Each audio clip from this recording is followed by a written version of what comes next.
शिवरात्रि, जिसे हर शिव भक्त उस दिन के नाम से जानता है जिस दिन महादेव और माता पार्वती शादी के पवित्र बंधन में बंधे थे, वही इस पावन अवसर पर हर शिव पार्वती भक्त व्रत रखते हैं और उन्हीं भक्तों के लिए शिव पुराण में महाशिवरात्रि व्रत कथा भी बताई गई है। लेकिन यह कथा शिव पार्वती की शादी से जुड़ी नहीं है, बल्कि कथा के अनुसार जाने अनजाने में भी जो मनुष्य और जीव महाशिवरात्रि का व्रत कर लेता है, वह शिव कृपा का भागी बन जाता है और उसे यमराज के दूत भी दूर हो जाते हैं। इस कथा को अंत तक सुनिएगा। ये आपके जीवन को बदल कर रख देगी और आपको अपनी भक्ति में भी एक नई ऊंचाई प्रदान करेगी। मित्रों, पौराणिक काल में एक वन में एक भील रहता था जिसका नाम चित्रभानु था। उसका परिवार काफ़ी बड़ा था। वहीं चित्रभानु बलवान और क्रूर स्वभाव के होने के साथ साथ क्रूरतापूर्ण कर्म किया करता था। दरअसल वह हर रोज़ जंगल में रहकर हिरन और बाकी जानवरों का शिकार करता था। वहीं रहकर अलग अलग तरह की चोरियां भी करता था। उसने बचपन से ही कभी कोई अच्छा शुभ कार्य नहीं किया था। इस तरह जंगल में रहते हुए उसे काफ़ी समय बीत गया था। तभी एक दिन महाशिवरात्रि का पावन दिन आया, लेकिन उस दुरात्मा को उस व्रत के बारे में कुछ भी पता नहीं था।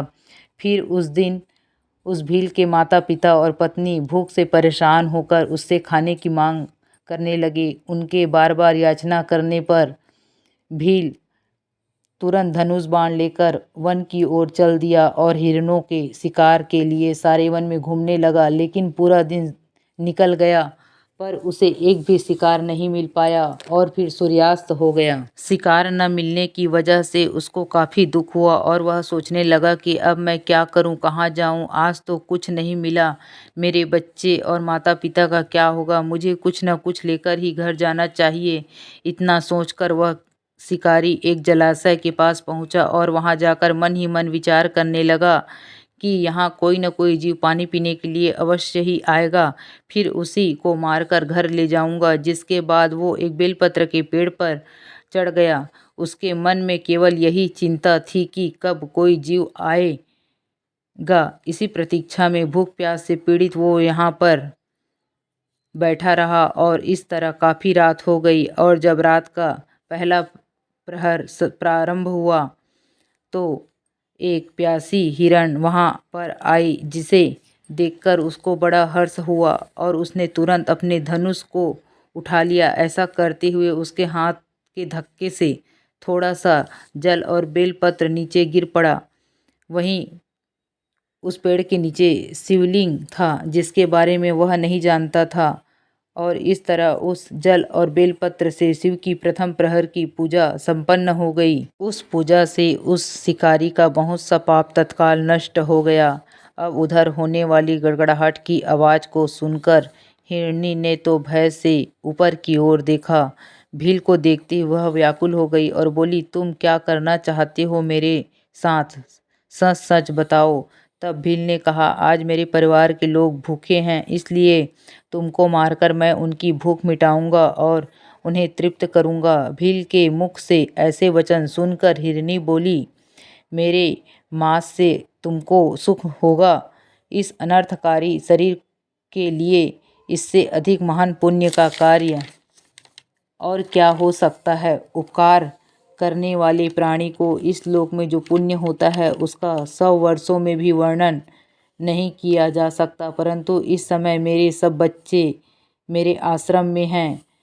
उन्हें अपनी बहन और स्वामी को सौंपकर लौट आऊंगी। लेकिन तुम मेरी इस बात को मिथ्या न समझो।